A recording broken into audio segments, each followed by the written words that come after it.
Welcome, everyone, to Rutgers at the voice of college football. And what a great Saturday it is. Rutgers with the victory over Maryland 31-17.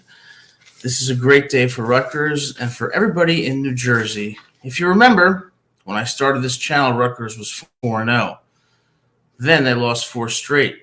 Everyone called me a jinx, said I was detrimental to Rutgers, but we now have 2 victories in a row, making Rutgers bowl eligible for the second season in a row with a dominating 31-17 victory over Maryland. So what happened in this game? Let's go over the team statistics.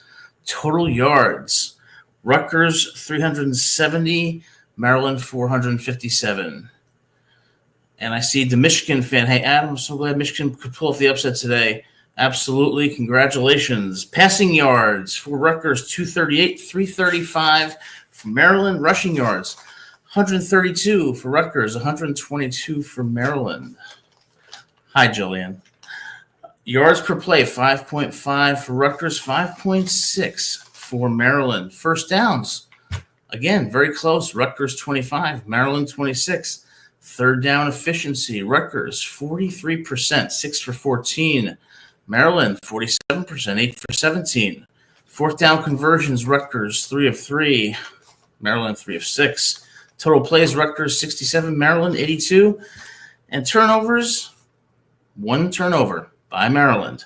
Time of possession, 32 minutes, 23 seconds for Rutgers, 27 minutes, 37 seconds for Maryland. So what happened in this game? Well, the first thing is, before we went into this game to try to become bowl eligible and to finally get a winning streak together, there were 5 keys to this game that, in my view, would determine who won. Number 1 was time of possession. And if we look at the statistics, Rutgers won the time of possession by nearly 5 minutes. Number 2, third and fourth down conversions. Now, while Rutgers only converted 43% of their third downs, they were critical third downs, and they converted 100% of their fourth down opportunities, 3 of 3. So Rutgers wins on the first 2 keys. The third key was winning in the trenches, and Rutgers did that. Rutgers stifled Maryland's running game, made them one-dimensional, and made it very difficult for Maryland to move the ball and particularly to score in the red zone. Speaking of scoring in the red zone, Rutgers did it, Maryland didn't. And the final key, turnovers. And Maryland made a critical turnover and interception late in the third quarter that helped to seal the deal for Rutgers. So when you look at these keys to victory, Rutgers is succeeding and wins on all 5 keys. So coming into this game, Rutgers was 5-4. Okay? 5-4, 2-4 in the Big Ten. Maryland, 4-5. 1-5 in the Big Ten, but Maryland has shown that they have some talent at the wide receiver spot and at the quarterback spot. Maryland beat USC 29-28 in College Park. They did give Oregon a run for their money in the first half, and if you're watching Oregon right now, Oregon's in trouble. So Maryland has a talented team, as evidenced by the players both at quarterback, running back, and wide receiver. Billy Edwards Jr. for Maryland came into the game 236 attempts out of 236 completions out of 357 attempts for a 66.1 completion percentage, 2,520 yards, 14 touchdowns, 8 interceptions. Roman Hemby, 97 carries for Maryland, 437 yards, 4.5 average, 5 touchdowns. Nolan Ray came in with 60 carries for 268 yards, for a 4.5 average and 2 touchdowns. Billy Edwards Jr., the quarterback, 69 carries, 97 yards for a touchdown for a 1.4 average. Maryland has some receivers, and as Greg Schiano said at his press conference last week, NFL-level wide receivers. Ty Felton, 80 receptions for 979 yards and 6 touchdowns.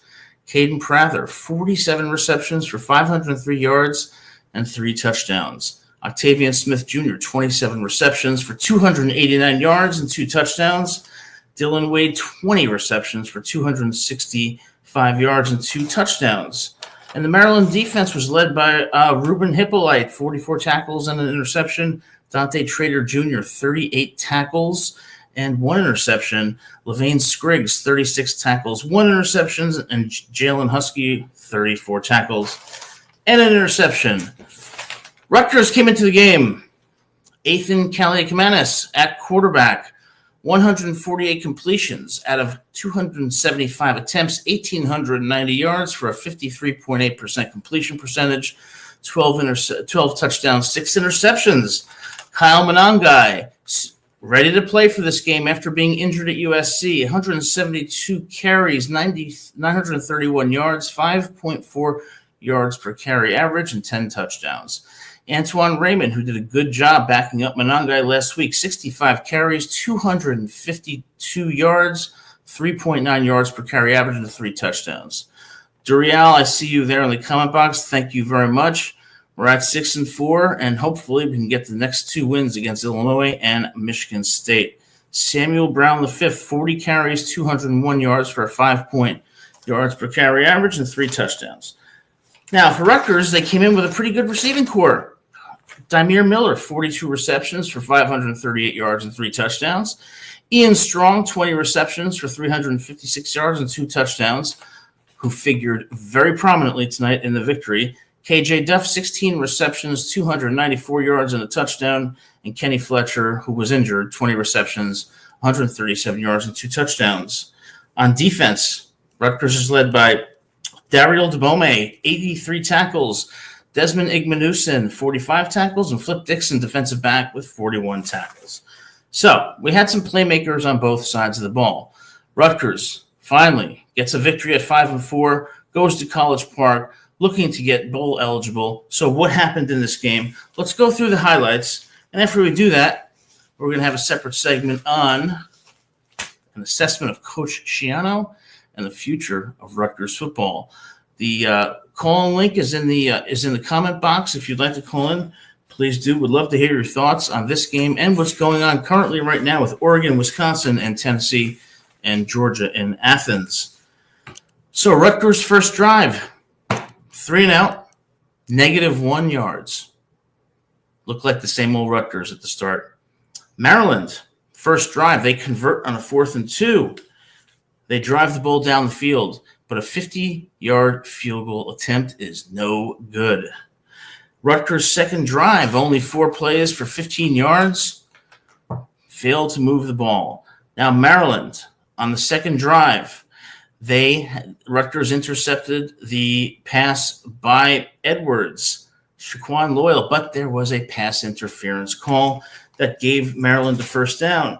Maryland drove the ball down the field and was able to kick a field goal from 48 yards for a 3-0 lead. Rutgers, on the third drive, finally got some life. They converted on a 3rd and 4. They converted on a 3rd and 2. Then a 30-yard pass from Kaliakmanis to Ian Strong put them deep into Maryland territory. The drive, lasting over 6 minutes, ultimately results in a touchdown pass to Ian Strong. Rutgers goes up 7-3. Now Maryland on their third drive, they scored again. This time a touchdown. They converted a 3rd and 6 to go to midfield. And then there was a big run by Hemby to the Rutgers 30, and Billy Edwards Jr. with a big touchdown pass to make it 10-7. Maryland, 8 plays, 75 yards, 3 minutes and 44 seconds. Maryland takes the lead in College Park. Rutgers' next drive, they answered. 3rd and 9, they convert. Goes back to those keys. 3rd down conversions. And they keep making those critical 3rd down conversions. 3rd and 2 from Maryland's 3rd and 2 from the Maryland 45-yard line. They convert again. 4th and 1. They convert again. Then there's a pass interference call in the end zone that puts the ball on the 2-yard line. Kyle Monangai runs it in. 14-10. Rutgers, and then we go to the half with Rutgers ahead 14-10 with bowl eligibility in their sights and a lot more confidence. Unfortunately, the first drive of the second half, Maryland scores. They score on their first drive, 75-yard drive, 3 minutes, 34 seconds. Roman Hemby rushes the ball 15 times for 85 yards up to this point. Maryland goes ahead 17-14. Rutgers answers, though, on their first drive of the second half. Calais Kamakas completes a long pass to the Maryland 30-yard line, and on 4th and 2, Rutgers goes for it deep in Maryland territory and converts. Rutgers then gives the ball to Kyle Monangai. He's been their workhorse all year. He's an NFL prospect. He punches it in the end zone, 21-17 Rutgers. At this point, we've got 5 lead changes. Maryland's next drive, they punt. Rutgers' next drive, Monangai has a 75-yard run called back because of a holding penalty. However, Rutgers perseveres, and on another 3rd and 3, they convert with a pass to Dymere Miller to the 43-yard line for a first down. Rutgers ultimately would score on a touchdown pass to Dymere Miller from Athan Calais-Kamanis to make it 28-17 Scarlet Knights. And now victory and a bowl is in Rutgers' sights. So, next drive, Maryland has to answer. Will they answer? Well, they started to. They were driving the ball down the field consistently and were sustaining a long drive. Deep into Rutgers territory, however, Billy Edwards Jr. drops back to pass and is intercepted by Jordan Thompson. That's that turnover key we talked about earlier. Intercepted by Jordan Thompson, giving the ball right back to Rutgers and stifling a drive that could have made this game very, very close. Rutgers gets the ball back in the 4th quarter. Calais-Kamanis with a 40-yard pass to Dymere Miller to the Maryland 42. Calais-Kamanis then rushes it himself to the Maryland 32, and although the drive stalls, Rutgers kicks a 46-yard field goal to go ahead 31-17 with 9 minutes left in the 4th quarter. Maryland tried to come back, but Rutgers defense would not let that happen. Dylan Wade caught a pass to the Rutgers 40 for Maryland, but on 3rd and 10, they only got 7 yards, and that brought up a 4th and 3. On the 4th and 3, Billy Edwards Jr. goes back to pass, has an open receiver, but Rutgers bats it down. Rutgers owned the trenches all night. They failed to convert, and that, in essence, was the game. Rutgers dominated the clock from there and comes out with the win 31-17. Congratulations to Rutgers and everyone in New Jersey for bowl eligibility for the second year in a row. And now Rutgers at 6-4. And this is an interesting 6-4 because they started off 4-0. Then they went to Lincoln, Nebraska, and they lost 14-7 to Nebraska, a team that lost in Los Angeles today to USC. They had the ball at the 2-yard line, 1st and goal, in Lincoln, and failed to score. They missed a field goal. They faked a field goal, and that was unsuccessful. A lot of missed opportunities in Nebraska, which caused that loss. Then they were blown out by Wisconsin, who's in a battle right now against the Ducks of Oregon. Then they lost by 3 to UCLA, and then lost by 22 to USC. 2 of those games they could have won, and they could be sitting here instead of 6-4 at 8-2. But at 6-4, with bowl eligibility achieved, they've got 2 games coming up. The first is next week in Piscataway against the Fighting Illini of Illinois. Illinois is not a bad team this year. Solid on both sides of the ball. Rutgers, however, has the talent and hopefully has the desire to bring them to a 7-win season. And then they go to East Lansing, to a Michigan State team this year that, while at times has challenged some of the top opponents, does not have the depth or the talent, in my view, to challenge Rutgers. So an 8-4 season is in Rutgers' sights, and the future, hopefully, looks bright. And that brings me to an important segment, and that is Coach Greg Schiano.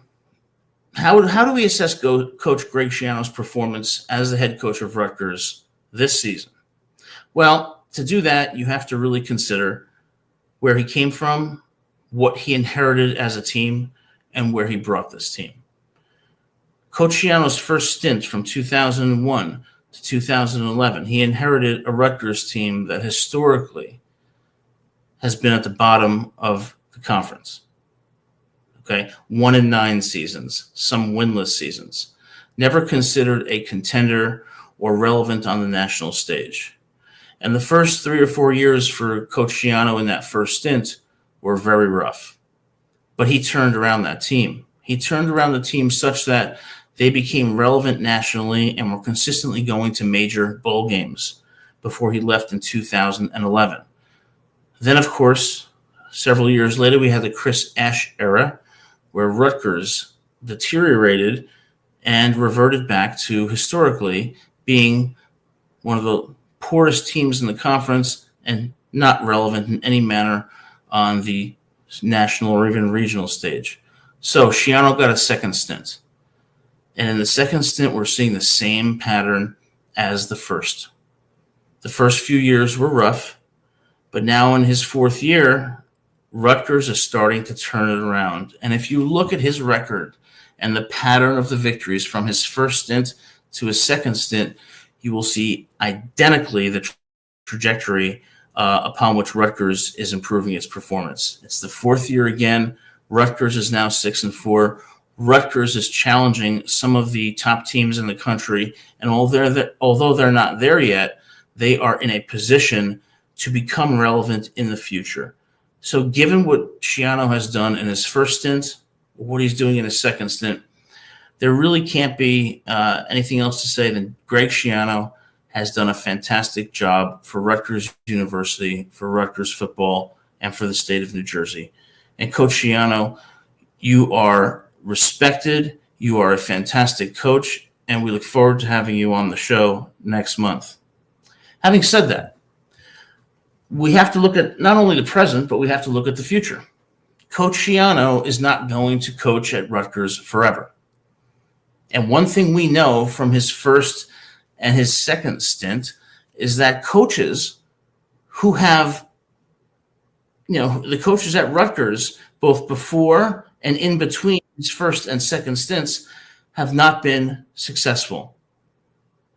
So when I look at Coach Schiano, and I say this having the utmost respect for Coach Schiano, a New Jersey native, a great coach, and a great man, ultimately, he will not be here forever. And this will be more of a transitional phase to a Rutgers program that hopefully will ultimately become competitive on an elite level.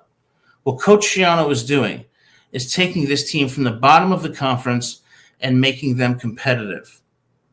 Can he make them competitive with the Ohio States, the Oregons, the Texases? Not right now, because the team doesn't have the depth, okay? They don't necessarily have the talent, but they certainly are well coached and have some playmakers and have become relevant. But Coach Schiano, like I said, won't be here forever. So what happens after Coach Schiano? What coach is going to build upon the legacy that Schiano has built and bring Rutgers to an elite status such that Rutgers is in the playoffs, competing for national championships, and getting the best recruits? Well, that's my message to Rutgers. Coach Schiano is in many ways a savior of Rutgers football, but Coach Schiano isn't going to live for 150 years. Coach Schiano is building a foundation that the next coach has to capitalize on. So how do you do that? 3 ways. Number 1, Rutgers has to get serious about recruiting. Yes, they have talent, but they do not have depth. Now, we're in the era of NIL. And in NIL, that people think, well, that gives elite teams with a lot of resources an unfair advantage. But it also gives lower-ranked teams a chance to achieve parity. Rutgers University has to commit to their program and get the best players. And how do you do that? You're going to have to pay them. Rutgers has to commit to paying 5-star recruits millions of dollars up front to come play for Rutgers. And why is that important? Because once you get a few five-star players, it's a domino effect. Other players are going to want to come to join those players. So Rutgers has to make an institutional commitment to being a nationally relevant national title contender. And that begins up front with the administration saying, if Bryce Underwood is the best recruit in the nation, and Michigan just offered Bryce $10.1 million, we're going to offer him 20. We're going to outpay. We are going to outbid any team in the country to get these players. Because once you get one, once you get two, others will follow, and Rutgers' name as a place that's going to pay you the money you deserve is going to lead Rutgers to get the kind of players that are currently going to the Georgias, the LSUs, and the Texases. The second thing is Rutgers has to take advantage of the transfer portal. Okay, there's a lot of players at Alabama, LSU, Ole Miss, Georgia, Texas, Tennessee, and other schools who are 4- and 5-star players but do not get to start in their freshman year. And a lot of them don't like that. They may not even start in their second year, and they don't like that either. So they may want to transfer. That's where Rutgers has to come in with the money, okay? The money to get these players so that they can get them on the team, get them on the field, and enhance both the talent and the depth on the offensive and defensive side. The third thing that Rutgers needs to do is commit to developing players. Because money isn't enough. You don't just build a great team by paying players. In fact, it can have the opposite effect. You can have a team of all-stars, but no cohesion whatsoever. So Rutgers needs to commit to developing players and building the kind of team-first atmosphere that Michigan did under Jim Harbaugh, and that manifested in a national championship last year. That team was a team. As Bo Schembechler often said, the team. They need to develop a culture at Rutgers, a culture that develops players, that places players in the NFL, and that teaches players the tangible and intangible skills that are necessary to be successful at Rutgers, in the NFL, and in life. And if they do that, Rutgers will be a place where 4- and 5-star kids want to start going to, because they're going to make the money. They're going to be part of a team, and they're going to get developed as players and people and have a future in the NFL. Those are the ingredients that Rutgers needs to become what Greg Schiano is building, an elite team on the national level. Coach Schiano, you've done that. You've built that foundation. And I know Rutgers fans and New Jersey residents will be eternally grateful. But when your time at Rutgers ends, we need somebody who's going to embrace that recipe and who's going to build on what you have to make Rutgers a household name in college football. And we have a call tonight. We have a call from Defiant calling in. Defiant, welcome to the show. Thanks so much for calling into the Rutgers show. How's it going? It's going pretty good. Hey, Adam, congratulations. Rutgers made a bowl game. I know. Well, after those 4 losses, I was skeptical, but really good win tonight. Very, very pleased. Yeah, I'm like, if you guys lost to Maryland, at that point, it's like, well, do you want to make a bowl game? Do you want to, like, go 4-8, 5-7, and regroup for next year? Or do you want to, make a bowl game? So I was very happy that you guys won today against a Maryland team who really isn't that good this year compared to the past previous years. So. Yeah, I was kind of skeptical, and I thought this was kind of like a turning point for our season. Because we start off 4-0, we lose 4. Well, we start off 4-0, then I start the show and we lose 4. So I'm apparently the jinx. But then we win 1, and now was a kind of a turning point. Are we going to revert back to the Rutgers of old and go 5-7, or are we going to turn the corner? And I think this was a positive development. And with Illinois and Michigan State, our remaining 2 games, I think we have a shot to end up 8-4, or at least. I think we can end up 8-4. Yeah, and I can see you guys split the 2 games too, beat Michigan State and then lose Illinois. 7-5 is still a great season for you guys. Yeah.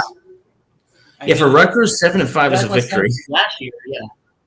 I mean, yeah, you guys won 7 games last year, but to win 7 games in the regular season, it's been a little while since that actually happened. Yeah. It happened primarily under Coach Schiano during his first stint from 2001 to 2011. But after that, and especially from 2017 to 2020, we were at the bottom of the conference, completely ignored and irrelevant. So it's good to see that we're at least starting to build something. But, yeah, it's been a crazy day, too, in college football. The game's going on right now. Have you been watching Georgia, Tennessee? I've been watching a little bit of it, yeah. I turned it off when Tennessee was up 10-0. I realized they're tied. And, I mean, I got Wisconsin on right now. So, hopefully, they're playing their type of game right now against Oregon. They're playing scoring, Big Ten football. And what is your team? Who are you a fan of? Indiana. Oh, well, I would be remiss if I didn't say on the show, Indiana is having the best year ever. And really, I think Indiana has the support of college football fans across the country for what they've been able to accomplish under Cignetti. Just amazing. So it's a great time to be a Hoosier fan, man, for sure. Yeah, and I'm a diehard fan. I'm not a bandwagon Purdue fan or anything like that. I've been, a diehard fan for about 10 years. So I've seen ups and downs so far in 10 years. Yeah, well, I think you guys have a real shot to beat Ohio State. I really do.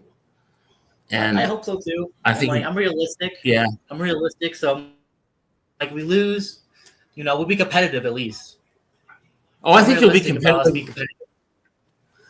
I think you'll be competitive, and I think you'll be the coach of the year. And it's funny because I spent 4 years living in Fort Wayne, which is on the northern part of Indiana, and I have a lot of friends in Indiana who are huge Hoosiers fans, and they are just so excited for that game in Ohio State. But, man, you guys have had an awesome year, and you have an awesome coach who I think will be coach of the year. So congratulations to you. And we just signed him to 8 years. We gave him an 8-year extension. You did? Yeah, we did. $72 million over 8 years. I knew it. People thought he was going to go to Michigan. I said, forget it. He's not going to Michigan. He's going to stay at Indiana and sign an extension. And now Indiana is going to be one of the top contenders in the Big Ten with him. He is that good. Yeah. And I mean, hey, extend it, 18 teams. We don't play Michigan every year. We play Ohio State every year. So we have a chance, now. Compared to in the previous years in terms of scheduling and all that stuff. Yeah, I totally agree. And one thing I've noticed when watching Indiana is that they don't make any mistakes. They are very well coached, very disciplined, and a very, very cohesive team. So I'm not saying they're going to beat Ohio State and Columbus, but they could. They very well could. If Nebraska could go into Columbus and make it close, Indiana could go in there and win the game. Yeah, I don't think we're going to blow them out by any chance, maybe a 7-point game, 6-point game. But, yeah, no, I definitely think we have a chance. And I'm hoping, Yeah, absolutely. So, again, go ahead. I know we have an inexperienced head coach, who hasn't really coached in, the FBS in terms of, the big boys. But, he's definitely coaching games in the FCS that I think, would be on a caliber of playing Ohio State. Well, I will say this. He won at James Madison consistently. When Kalen DeBoer went to Fresno State, he was coming from an NAIA team in Sioux Falls where he was, had an overwhelmingly positive record. Nick Saban came from Toledo when he went to Michigan State. So these coaches that come from FCS schools sometimes, have extraordinary success in college football, and Cignetti is showing that. And that's why I have told Michigan fans they should look at Jimmy Rogers from South Dakota State, who was 15-0 last year and FCS Coach of the Year. So, I don't know how hard the jump is for these coaches, but I know that they've been successful. And Cignetti is going to make Indiana into a contender every year, which is good for college football. And I also like that because I lived in Indiana for 4 years, and I kind of like the Hoosier State. So, selfishly, it's hey, I got basketball season, but now looks like I got football season to be happy about. Look forward to every year. Yeah, when I was, it's just great to see. It's just great to see what this program could turn into.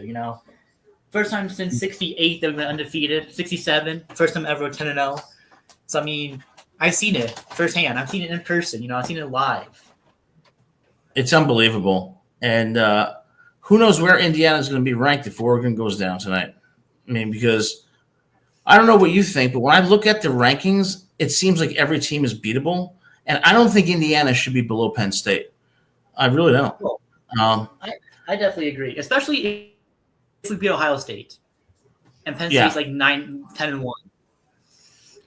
Because that's a quality opponent we played. So, yeah, I think you guys are guaranteed a playoff spot, even if you lose to Ohio State, as long as it's not a blowout. And I don't think it's going to be a blowout. I think Ohio State is going to have their hands full in that game. So we'll see next week. Do you think that the last question I'll ask you, because I don't want to ask too many questions, but what do you think Rutgers needs to do to get to that elite level? Because I'm a New Jersey native, and Rutgers has always been kind of at best mediocre. What do you think they need to do to take that next step and really compete with the Indianas and Ohio States?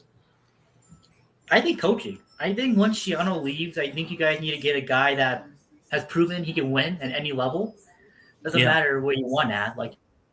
Again, Cincinnati came from D2, he came from FCS program, now FBS James Madison. So I think bringing a guy that can win at any level and can build that mentality of yes, we're Rutgers, but we can play on a level of a Michigan, Ohio State with the talent we have. Yeah, and half of these guys are still from Tom Allen's season last year. Yeah, and again, he brought in some guys from James Madison.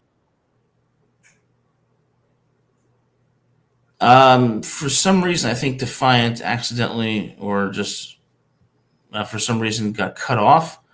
But Defiant, thanks so much for calling in. You're welcome to call in anytime. It's always good. There he is. He's back. All right. Yeah, sorry about that. The cat walked on my computer and just happened to good. But yeah, no, I think if you guys bring in a guy that can prove he can win anywhere, I think that really be the culture change you guys need. Because again, Shiano's a great coach. Don't get me wrong. He's brought you guys, 11 wins, before and relevancy. But if you guys bring in a guy that can prove he can win at any level, again, it doesn't have to be in a year. I don't think, he can win in a year. But if you just bring a guy that can prove he can build a program, I think that's what Rutgers needs. I totally agree with you. I kind of think of it like a 5-year plan. I think Shiano will be around for maybe 4 or 5 more years. But if he keeps building it and getting that more roster depth, and then we hire a top-notch coach, I see Shiano as kind of a transitional coach who's going to build the foundation, and then the next coach is going to capitalize on it, hopefully. But who knows? It changes from one week to the next. We'll see what happens next week against Illinois and Piscataway. Yeah, and again, Shiano's like the guy in transition right now. He came back, everybody was happy he came back, and he's building them up again. I think you're going to need a guy that can be consistent again. Just, 8-9 wins. Because, again, Rutgers could have a magical year. Yeah. But I think, again, building that roster depth, New Jersey's a great recruiting hotbed in Northeast compared to, New York and all these places. So I think, again, you guys build something there. All these recruits will come state to state. I feel like that was a problem when Chris Ash was there. He wasn't recruiting the state well enough. No, he wasn't. And we have some good high schools there. I went to Bergen Catholic High School, which is in Bergen County, New Jersey, up by New York City. A lot of players there go to Division I schools outside of New Jersey, like Michigan, Boston College. A couple went to Nebraska, Notre Dame, and they don't go to Rutgers. And because Rutgers didn't actively recruit them. Same with schools like Don Bosco and DePaul. So if we have I think having a New Jersey focus is important. I think giving money to recruits and competing with the big schools requires a commitment by Rutgers, if they want to become a nationally relevant team. I kind of think Rutgers should look at Indiana and say, we want to be Indiana first. If we can get to that level, because they're not Indiana right now. And what Indiana did to get where they are is an example that you may not have the best players, but you can get great coaches and you can get transfers and you can build a team. And if they can do that, they'll be successful. But I think it'll be a few years before that happens. Oh, I definitely agree. And again, you have the donors that get the buy-in too from the coaching staff. Like, okay, if you give me this is what I'm trying to do. But I think if you guys get some donors involved too, couple million here and there, and you give Schiano again, a couple more years to build a roster that can compete, and whoever we bring in, boom, I think you guys would be set. I think you guys could be competitive. It'd be a 10-win, 11-win team, make the playoff. Because, again, I did grow up where Rutgers was decent. I grew up in the mid-2010s, so I seen Rutgers go from the American to the Big Ten and all that happened. Yeah. So, it's great to see you guys be competitive again. The Big Ten, I think this year is very more competitive than ever before.